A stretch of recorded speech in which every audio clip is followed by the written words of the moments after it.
오늘은 성도의 견인에 대한 두 번째 시간이자 마지막 시간입니다. 저희가 지난 시간에 첫 번째 항목과 두 번째 항목의 앞부분을 좀 살펴보았습니다. 그리고 오늘은 두 번째 마지막과 나머지 부분과 사망에 관한 내용을 살펴보도록 하겠습니다. 이 항을 먼저 함께 좀 살펴봅니다. 제가 읽어드리죠. 이러한 성도의 견인은 그 자신의 자유의지에 달려있는 것이 아니라 하나님 아버지의 자유롭고 변하지 않는 사랑에서 흘러나오는 선택 작정의 불변성에 달려있다. 그리고 그들 안에 있는 성령의 내주하심과 하나님의 씨의 효력 그리고 은혜 언약의 본질에 달려있다. 이 모든 것에서 또한 견인의 확실성과 무호함이 나오는 것이다. 견인이라는 말이 무엇인가? 그것은 바로 성도가 끝까지 인내함으로 참아내는 것, 이것을 말했죠. 그러니까 모든 성도들이 우리가 승리할 것을 확신하고 참고 인내하고 견뎌야 됐는데, 이러한 모든 과정 역시 하나님의 은혜 가운데에서만 가능하다, 이렇게 이야기하고 있는 것입니다. 이러한 견인은 과연 그 견인의 확실성과 그 견인이 오류가 없다는 이것은 무엇에 근거하는가 하는 거예요. 그러니까 우리의 구원과 이 구원에까지 이르는 동안에 우리가 많은 어려움을 당하고, 그리고 그 어려움들까지도 능히 이겨내고 견뎌내서 결국은 승리할 것이다 라는 이 확신이 과연 무엇에 근거하느냐 하는 것이죠. 만약에 이 사실을 안다면 우리가 어려운 일을 만나거나 힘든 일을 만나도 능히 그것들을 이겨낼 수 있을 것이라는 거예요. 한 가지는 분명해요. 우리가 그 근거가 되지는 않아요. 왜냐하면 우리는 너무 연약한 것을 알고 있고, 또 죄나 혹은 고난에 부족하고 또 약하다는 것을 알고 있기 때문이에요. 그래서 우리의 의지만으로는 힘들고 어려운 그 길을 가기가 너무 어려울 것입니다. 그렇다면 오늘 이 고백을 통해서 과연 성도의 견인은 과연 무엇에 근거해서 그것이 확실한가, 그리고 오류가 없는가? 그것은 바로 하나님의 성품을 근거로 하고 있다는 거예요. 이것은 매우 중요합니다. 우리의 믿음과 신앙에 있어서 내가 그 신앙의 기준이 되지 않고 하나님의 성품이 근거가 되고 기준이 된다는 이 사실은 오늘 이 성도의 견인에 관한 이야기뿐만 아니라 다른 모든 교리에도 매우 중요한 적용이 되고 기준이 된다는 것을 알 수가 있습니다. 우리가 지난 시간에는 하나님의 불변성까지 살펴봤죠. 우리가 끝까지 인내함으로 승리할 수 있다는 확신, 하나님이 변함이 없으신 분이시기 때문이다, 이렇게 말했어요. 하나님께서 이렇게 흔들림이 없고 영원토록 변함없는 그 하나님께서 너는 내 것이다, 너는 내 백성이다, 이렇게 결정하시고 그리고 선택하셨지 않습니까? 이 선택조차도 흔들림 없고 변함 없고 영원 무궁토록 변함 없다는 사실을 우리가 믿기 때문입니다. 그리고 그 선택이 틀리거나 혹은 취소되지 않는다는 사실을 어떻게 믿을 수 있느냐? 하나님의 성품이 그렇다니까요. 하나님은 한 번 결정하시고 한 번 정하신 뜻을 변하지 않는 분이신 거예요. 여러분을 선택하신 것도 하나님께서 결코 바꾸지 않으신다는 것입니다. 우리가 뭘 잘못하고 실수하고 해서 이제 넌 내 아들이 아니야, 혹은 내 자녀가 아니야, 내 백성이 아니야 라고 말씀하시는 일이 없다고요. 그러니까 하나님께서 한 번 여러분들을 내 백성이라고, 내 자녀라고 말씀하셨다면 그 하나님의 약속은 영원토록 변함이 없을 거예요. 그러니까 그 사실을 생각하면 우리가 중간에 어려운 일들을 만나고 힘든 일들을 만나고 상황을 살펴보겠지만 여러 가지 부패나 어려움들, 또 환난과 고난 가운데 들어가서 설령 정말 하나님을 전적으로 의지 못하고 타락하는 경우가 있게 된다 하더라도 우리가 여전히 하나님의 이러한 영원 불변하심을 의지해서 다시 견인할 수 있게 될 것이라는 것을 이야기하고 있는 것입니다. 그러니까 우리의 구원과 우리의 견인의 근거는 하나님의 불변성, 영원성에 근거한 것이다 라는 것입니다. 하나님에게 있어서 하나님의 결정은 대안이 필요 없어요. 우리 사람은 부족해서 플랜 A, 플랜 B, 그것도 안 되면 마지막엔 플랜 C, 뭐 이렇게 대안들을 마련해 놓지 않습니까? 그건 이유가 뭘까요?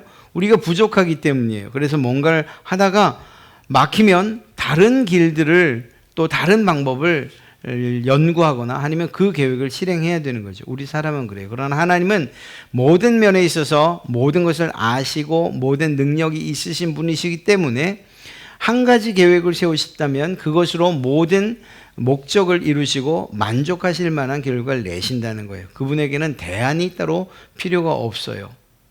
그러니까 예를 들면 우리의 구원에 대해서 하나님이 예수 그리스도를 우리를 대신 제물로 삼으시고 그리고 예수 그리스도를 믿는 것을 통해서 우리를 구원키로 하셨지 않습니까? 그런데 그것이 길이 막히거나 혹시라도 예수님이 난 그 일 못하겠습니다 라고 하시는 일이 없다는 거예요. 그래서 또 다른 계획을 세우시거나 또 다른 구원의 방법을 연구해내실 필요가 없다는 거죠.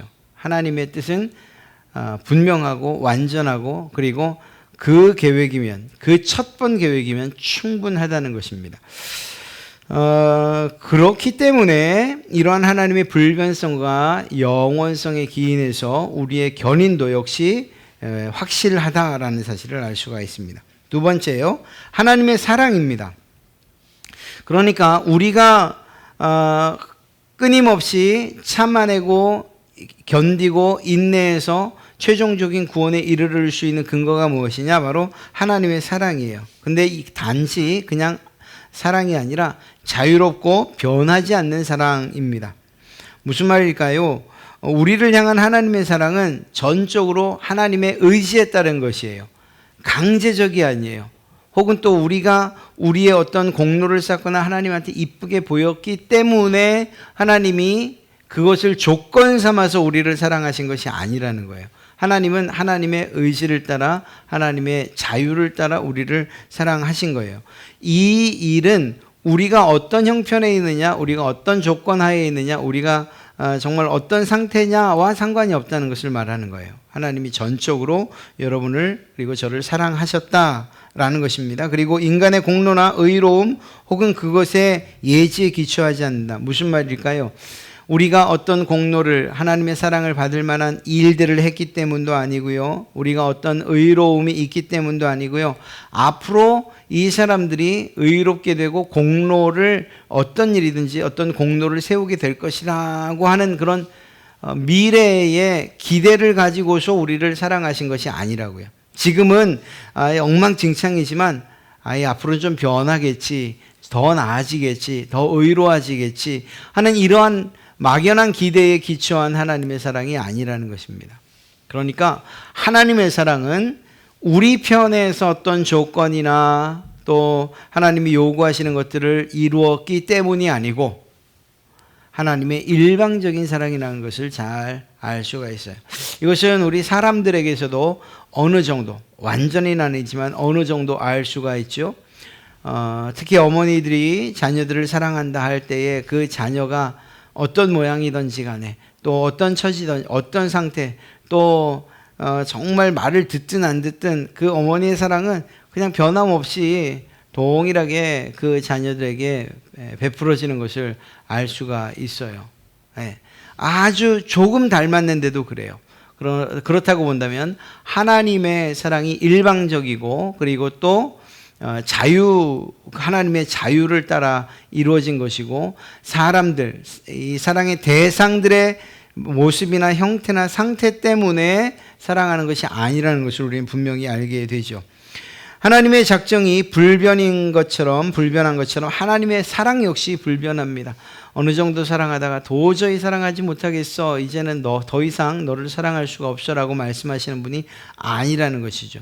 그러니까 이런 하나님의 사랑과 또 그 사랑의 흔들림 없이 불변한 사랑이라는 것, 그리고 하나님의 택하심과 작정하심도 불변하다는 이러한 사실, 즉 하나님의 성품에 빗대어 볼 때 우리가 인내하고 견딜 수 있게 된다는 거예요.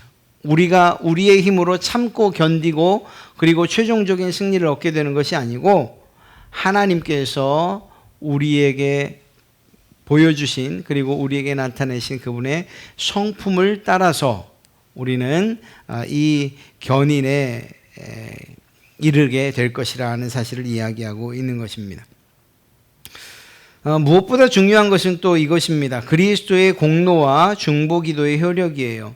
우리가 우리 힘으로 견디는 것이 아니고 우리 힘으로 인내하는 것이 아니며 최종적인 승리에 이르는 것이 아니라는 거예요. 그것은 그리스도의 공로예요. 우리를 위해서 십자가에 죽으시기까지 구원 사역을 성취하신 바로 그분이요. 어떤 사람이든지 하나님 앞에서 구원을 받거나 또는 의롭다함을 받는 유일한 공로는 그리스도의 공로뿐인 거예요. 예수 그리스도가 십자가에서 죽으시고 또 그 이전에 삶 가운데에서 율법을 완전히 성취하신 바로 예수님의 공로 때문에 우리가 구원받거나 혹은 의롭다함을 입게 되는 것입니다.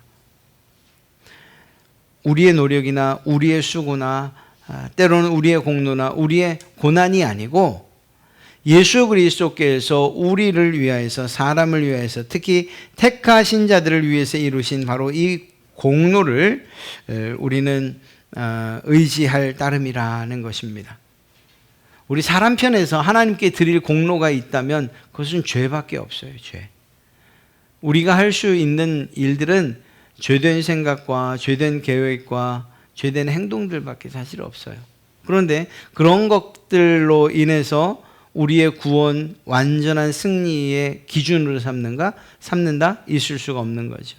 우리는 흔들림 없이 변함없는 그리고 사랑으로 행하신 예수 그리스도의 공로를 따라 구원과 의로움의 자리에 이르를 뿐이라는 것입니다. 우리가 그리스도를 신뢰하면 그리스도의 공로가 우리 것으로 간주되어, 이것은 하나님께서 정하신 법이에요. 간주되어 그 공로가 완벽하게 유효한 것이 된다. 그리고 그리스도의 공로가 가져오는 효과는 영원히 지속된다. 그러니까 예수 그리스도께서 이루신 그 구원의 공로를 내 것으로 믿음으로 말미암아 내 것 되게 하는 거죠. 하나님께서 믿는 자에게 그리스도의 공로를 그 사람의 공로로 인정해 주시겠다 한 거예요. 우리가 실제로 그것을 이루어서도 아니고 의로워져서도 아니고 그저 하나님께서 우리가 믿는 그 믿음을 보시고 우리에게 예수 그리스도의 공로를 그대로 우리의 공로로 인정해 주시겠다 하신 것이죠. 그것이 바로 하나님의 은혜인 것입니다. 우리가 한참 전에 살펴봤던 행위 언약을 생각해 보십시오. 무엇인가를 지켜야 그것에 따라 의롭고 불의하고를 결정하는 이러한 일들로서 우리의 구원을 하나님이 약속하셨다면 정말 구원받을 사람이 어디 있겠습니까? 하나님께서 구원의 기준을 삼으시고 어떤 조건을 갖춰야만 우리를 구원해 주시겠다라고 했다면 정말 이 땅에서 구원받을 수 있는 사람이 과연 몇이나 있겠냐는 거예요. 아니, 없지요. 왜? 앞서 말씀드렸던 것처럼 인간의 공로라고 할 수 있는 것은 그저 죄과에 불과하기 때문에 말입니다. 그러니까 예수 그리스도께서 이러한 연약하고 부족하고 죄된 우리를 대신하여 구원의 사역을 이루셨고 우리는 그 예수 그리스도를 믿는 믿음으로 말미암아 그분의 공로를 우리의 것으로 취득할 수 있었던 것입니다. 이것이 하나님의 은혜인 것이죠. 그리스도의 이러한 공로를 의지해서 우리는 이러한 견인, 어렵고 힘든 인내하고 또 참아내는 이러한 일들을 할 수가 있는 것입니다. 예수님께서는 다락방 요한복음 17장에 나와 있는 이 중보 기도 가운데에서 기도하신 것이 있어요. 성부께서 하나님이 택하신 자들이 타락하지 않도록 지켜주시기를 기도하고 있는 것을 보게 됩니다. 예수님께서 자신의 그 죽음으로 말미암아 또 십자가 구속 사건을 통해서 구원받게 되는 당신의 제자들과 또 그 제자의 제자들, 그렇게 하나님의 백성된 자들이 세상 가운데 살아갈 때에 악에 물들지 않고 타락하지 않고 그렇게 하나님의 말씀을 따라 살아갈 것을 위해서 기도하셨다는 거예요. 그리고 그 기도는 오늘날도 계속 중보되어지고 있다는 사실입니다. 이러한 예수 그리스도의 중보가 우리가 이겨낼 수 있는 힘과 능력의 근원이 된다는 것이죠. 우리가 힘이 있어서 이겨내는 것이 아니고 견뎌내는 것이 아니고 이렇게 응원해 주시는 예수 그리스도의 응원 기도가 있기 때문에 우리가 세상 가운데서 좌절하고 넘어지고 쓰러지고 그럼에도 불구하고 다시 일어나서 인내하고 참고 결국 승리의 그 도착점에 도착하게 될 것이라는 사실을 오늘 성경은 말하고 있는 것입니다. 그러니까 한 사람의 구원, 우리의 구원을 위해서 하나님께서 계획하시고 영원토록 불변하신 그러한 뜻을 세우셨어요.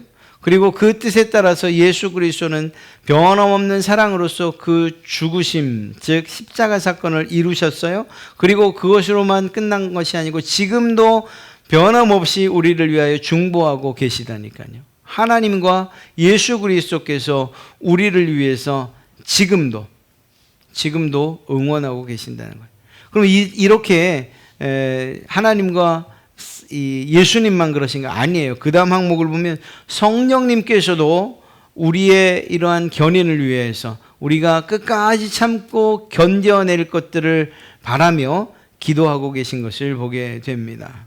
성령의 내주하심과 하나님의 시의 그리고 은혜 언약의 본질, 성령의 내주하심이 우리 가운데에서 내가 이 세상을 능히 이기며 살아갈 수 있습니다 라고 하는 이러한 확신을 준다는 거예요.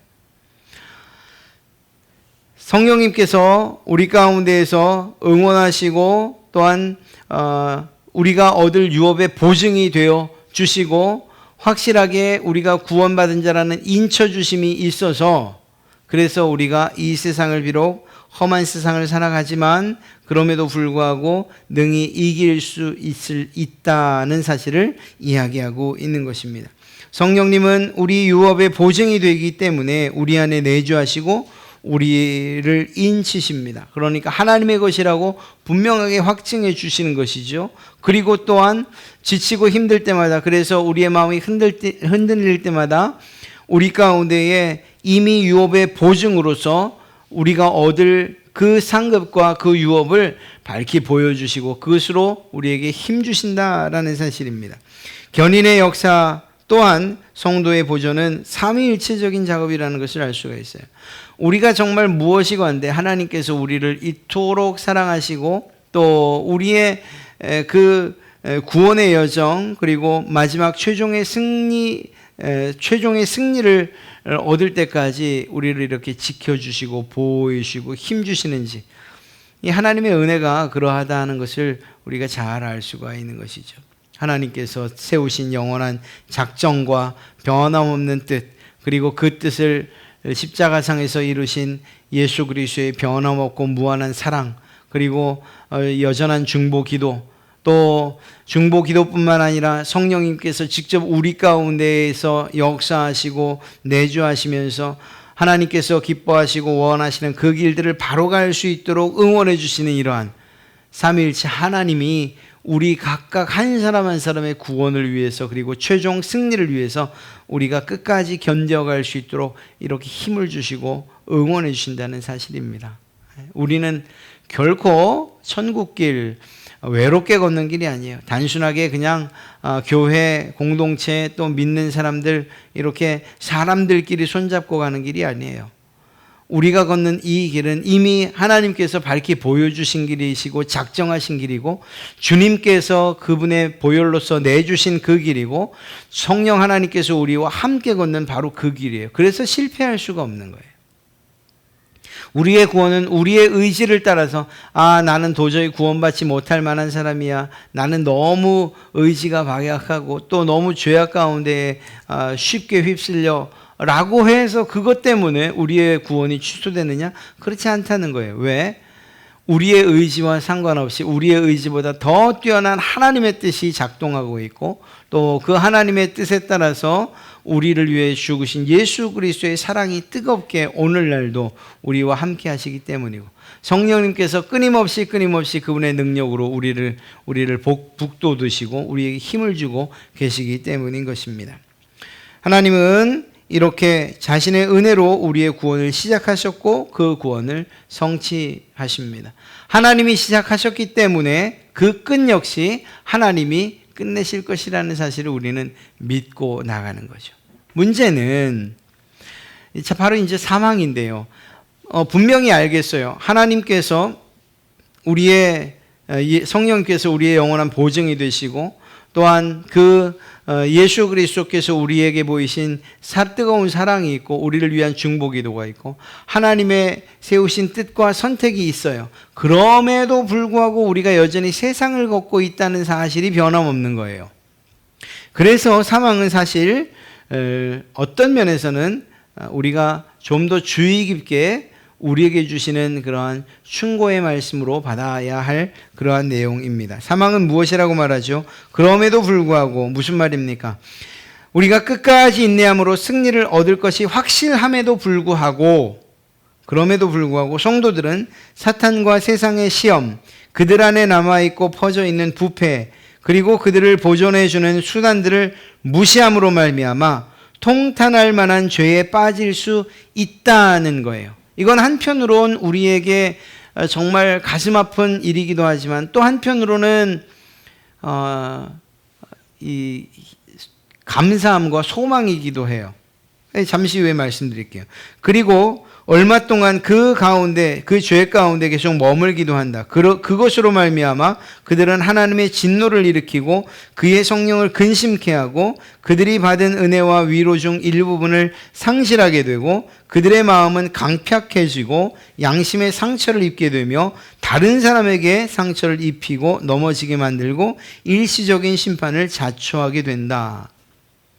그러니까 한편으로는 이것이 우리가 마땅히 가지 않아야 할 길, 벗어나가야 할 길, 그래서 우리에게 어느 정도 일정 부분 절망하고 실망하게 하는 이유가 되기도 하지만 또 한편은 그럼에도 불구하고 하나님의 영원하신 작정하심이 변함없고 예수 그리스도의 사랑과 그분의 구속사역이 흔들림이 없고 성령님의 내주하심과 예수 그리스도의 중보가 여전히 있다는 사실에서 이럼에도 불구하고 우리가 다시 그 최종적인 승리에 도달할 것이라는 것을 우리가 믿게 되는 것. 그런 면에서는 어느 정도의 기대와 희망이기도 해요. 그러면 그런 우리의 기대와 희망이 있기 때문에 이렇게 살아도 되느냐? 그건 아닌 거죠. 우리가 세상을 살기 때문에 하나님의 이러한 확실한 보증이 있음에도 불구하고 우리가 그 견인과 최종적인 승리의 자리에 이르를 것을 알면도 불구하고 이런 유혹들과 이런 어려움이 있으니 이 길들을, 이러한 문제들을 최대한 벗어나서 비껴서 그리고 이것과 상관없는 삶을 살도록 우리에게 촉구하고 계신 거예요. 이렇게 살아도 결국 네가 구원받으니 너무 걱정하지 마라는 그러한 의미는 아닌 거예요. 오늘 보면 하나님의 이번 이 사망에서는 우리의 궁극적인 운명, 즉 최종적으로 승리할 것이라는 이 사실이 하나님의 보존하심 때문에 확실하다고 할지라도 견인하는 과정에서 심각하고 극단적인 타락이 있을 수 있다고, 물론 이때의 극단적인 타락은 하나님의 연약함이 아니라 우리 안의 연약함 때문이죠. 이런 것이 있을 수 있다고 경고하고 있는 거예요. 특히 여기서 중요한 것은 무엇인가 하면 3항의 두 번째 줄, 그들을 보존해주는 수단들을 무시함으로 바로 이거예요. 앞서 말씀드린 이러한 사탄의 혹은 세상의 시험, 그리고 부패, 그리고 죄에 빠지는 일들, 그리고 죄에 머무는 일들, 하나님의 진노를 받고 하나님을 근심케 하고 은혜와 위로 중 일부분을 상실하고 하는 이런 모든 일들이 미연에 방지될 수 있는 방법이 있다라고 우리에게 말하고 있는 거예요. 그것이 무엇이냐? 그들을 보존해주는 수단들을 무시하지 말라는 것입니다. 그러니까 하나님께서 세우신 뜻도 영원하고 이 성령님께서 우리를 위해서 우리 가운데 역사하시고 우리 가운데 내주해 주시는 일도 확실하고 예수님께서 우리를 위해 중보해 주시는 이 일, 구원이 흔들림 없다는 사실이 분명하지만 그럼에도 불구하고 우리가 이 세상을 살아가면서 이러한 하나님의 은혜들과 그리고 그 하나님의 구속의 사건들, 이 모든 것들을 보존해 주는, 그리고 우리가 흔들림 없이 최종적인 승리를 얻을 수 있도록 해주는 수단들을 무시하지 말라는, 그 수단들이 무엇일까요? 은혜의 수단들, 바로 성례, 성찬과 세례 등, 그리고 또 성경 읽기, 설교, 기도, 예배, 성도의 교제, 또 성도의 봉사, 이러한 것들 말이에요. 이러한 것들을 통해서 우리가 오히려 우리에게 주신 그러한 구원을 확실히 우리의 마음 가운데 새기고 그 은혜를 새기고 그 가운데에서 참고 견디고 최종적인 승리를 얻을 수 있을 것이며, 더 나아가 죄의 길로 혹은 타락의 길로 빠지는 일들을 미연에 방지해 줄 수 있는 바로 그 수단들, 이 은혜의 수단들을 무시하지 말라는 것입니다. 우리 성도들이 정말 천국에 이르는 길까지 곁길로 새지 않고 가면 얼마나 좋겠어요. 그러나 그럴 수 있다니까요. 그러나 그럼에도 불구하고 그 곁길로 새는 일들이 점점 줄어들고 또 돌아오는 시간들이 빠를 수 있는 비결이 무엇이냐? 이러한 은혜의 수단들을 늘 기억하고 그것들을 무시하지 않는 것이라는 거예요. 성경을 읽고 또 하나님의 말씀을 듣고 기도를 하고 예배를 하고 성도 간의 교제와 봉사 그리고 성례 등을 통해서 우리는 하나님께서 우리에게 주신 그 사랑과 그 은혜를 충분히 깨달을 뿐만 아니라 죄를 이길 힘을 얻게 되고 유혹을 이길 힘을 얻게 되는 것이고, 내가 서 있는 자리가 어떤 자리인가를 더욱 분명하고 확실하게 빠르게 깨닫게 되는 것이죠. 그리고 한 발을 내디딜 때마다 이것이 정말 타락의 길인지 죄의 길인지를 분명히 구별할 수 있는 또 다른 방법이, 또 다른 그 기준점이 우리에게 생긴다는 것입니다. 이러한 것들은 우리가 그리스도와 동행하는 그때에 우리를 강하게 하는 것들이고, 시험을 이기게 하는 그러한 힘과 능력이 바로 이러한 은혜의 수단들에 있다는 것입니다. 하나님께서 또 예수님께서, 성령님께서 우리 가운데 역사하시고 또 우리를 돌보신다면 우리 또한 그분께서 우리에게 주시는 은혜의 수단들을 무시하지 않고 그것들을 오히려 성실하게 지켜감으로써 이 견인을 이루어가야 된다라는 것입니다. 복음은 하나님이 우리를 넘어진 상태에 그대로 내버려 두지 않는다는 것이 얼마나 기쁜 소식입니까? 하나님께서 힘없고 연약한 자들을 그냥 내버려 두지 않으신다니까요. 그들을 반드시 일으켜 세우신다니까요. 제일 처음 우리를 한번 구출하신 하나님은 우리를 본향인 자기 자신에게로 손상 없이 안전히 데려갈 때까지 계속해서 그 구출 작업을 하실 것이라는 거예요. 그러니까 우리는 우리의 어떤 죄나 우리의 타락이나 하나님께서 내리시는 진노로 인해서 하나님이 우리에게 처음 가지셨던 그 뜻, 구원의 뜻을 잃어버리거나 우리가 구원받지 못할 일은 없다는 것이죠. 그러니까 오히려 담대하게 오는 시험들을 능히 이기고 나가야 하는 것, 그것이 우리 성도들의 길이라는 것입니다. 우리 성도들의 삶이라는 것이죠.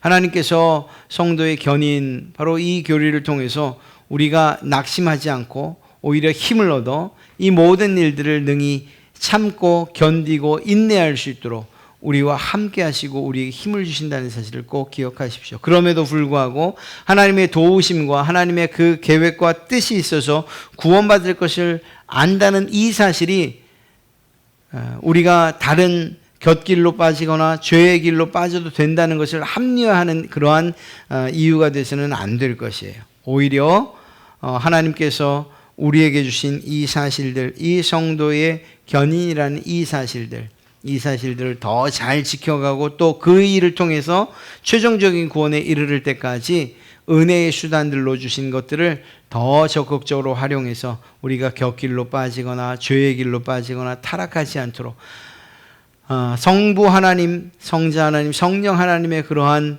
우리를 위해서 일하시는 이 구원 사역에 우리 역시 은혜의 수단들에 최선을 다해서 그 모든 것들을 사용하고 또 무시하지 않는 것들을 통해서 우리의 구원의 길들을 이루어 가야 할 줄로 믿습니다. 주님께서 여러분들을 택하시고 하나님께서 택하시고 주님께서 여러분들을 위해서 중보하시고 성령님께서 날마다 우리를 깨우치고 계시다는 이 사실과 더불어서 우리에게 주신 은혜의 수단들을 우리는 최대한 활용하고 또 그것들을 지켜서 우리가 가는 그 구원의 길에서 더 낙심하고 더 수렁에 빠지는 일 없이 하나님께서 기뻐하시는 그 길들을 바르게 그리고 완주해 내야 할 줄로 믿습니다. 우리를 향하여서 품으신 그 하나님의 뜻들을 생각하며 우리가 해야 할 바들을 최선을 다해서 행하시는 그러한 여러분 되시기를 주님의 이름으로 축복합니다.